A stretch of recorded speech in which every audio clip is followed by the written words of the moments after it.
በዚህ ዘመን ብዙ ቆንጆ ሴቶች ውበታቸውን እንደ የህይወት ዘመን ኢንሹራንስ ይቆጥሩታል። ወንድ ልጅ ገና ኑሮን እየጀመረ ራሱን እያሳደገ ሲሄድ አትመጥነኝም፣ ኪስህ ባዶ ነው ብለው ይገፉታል። የሚፈልጉት የተሰራ ቤት እንጂ አብረው ጡብ የሚሸከሙበትን ባዶ ቦታ አይደለም። ግን አንድ የረሱት እውነት አለ። ውበት ይረግፋል፣ የወንድ ልጅ ጥረት ግን ያፈራል። እውነታው ይሄ ነው ወዳጄ፣ ወንድሜ። አብዛኛው የሴት ልጅ ውበት በተለይ በሜካፕና በፋሽን የተደገፈው ጊዜያዊ ነው። በሃያዎቹ ዕድሜዋ ስልኳ አይጠፋም፣ መኪና በየመንገዱ ይቆምላታል፣ ሁሉም ነይ ነይ ይላታል። ይሄን እሷ ዓለምን የጨበጠች ይመስላታል። ባጃጅ የሚነዳን ወንድ አታውቀውም፣ ግን 35 40 ሲሞላትስ ያኔ ያ ቪኤት ያቆምላት የነበረው ሀብታም ሌላ የ20 ዓመት ልጅ ይፈልጋል። ያን ጊዜ ያ ትናንት የናቀችው ባዶኪስ ወንድ ዛሬ አድጎ መኪና ገዝቶ ሚስት አግብቶ ቤተሰብ መስርቶ ታየዋለች። አንዲት ሴት በባዶ ኪስህ አፍቅራ አብራህ በሊስትሮ ገቢ ተጉዛ በችግር ጊዜ አብራህ ካለቀሰች እሷ ኪስ ሲሞላ የንብረት ባለቤት መሆን ይገባታል። ግን አንተ ለፍተህ ደክመህ ላብህን አፍስሰህ ሀብት ስታፈራ ድንገት ብቅ ብላ እወድሃለሁ የምትልህ ሴት የምትወደው አንተን ሳይሆን ምቾትህን ነው ወንድሜ።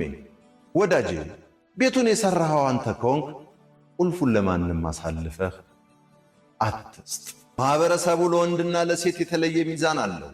ወንድ ልጅ ዕድሜው ሲጨምር 30 40 50 ሲሆነው ገንዘብ ካለው ጎልማሳ፣ የተረጋጋ፣ ተፈላጊ ይባላል።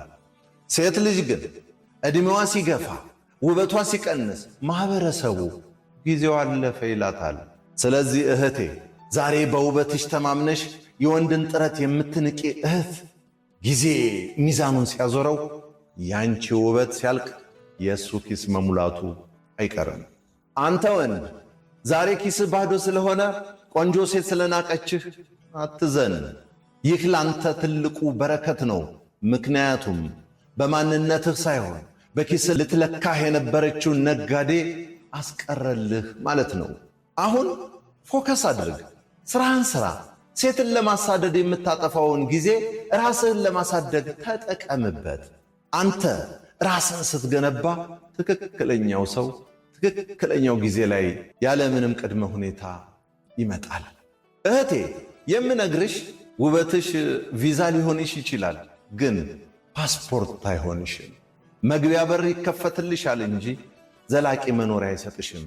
ዘላቂው ነገር ጥሩ ባህሪና አብሮ አዳጊነት ነው። አንተ ወንድሜ ዛሬ ባዶ ኪስህን ያየች ሴት ነገ ሙሉ ኪስህን ማየት የለባትም። ዋጋህን ወቅ፣ ዓላማህን አሳድ። ጦማሪው ፈላስፋው ጭሰኛ እንዳዘጋጀው በለጠ ሸቴ ዘሀገረ ኢትዮጵያ እንዳቀረበው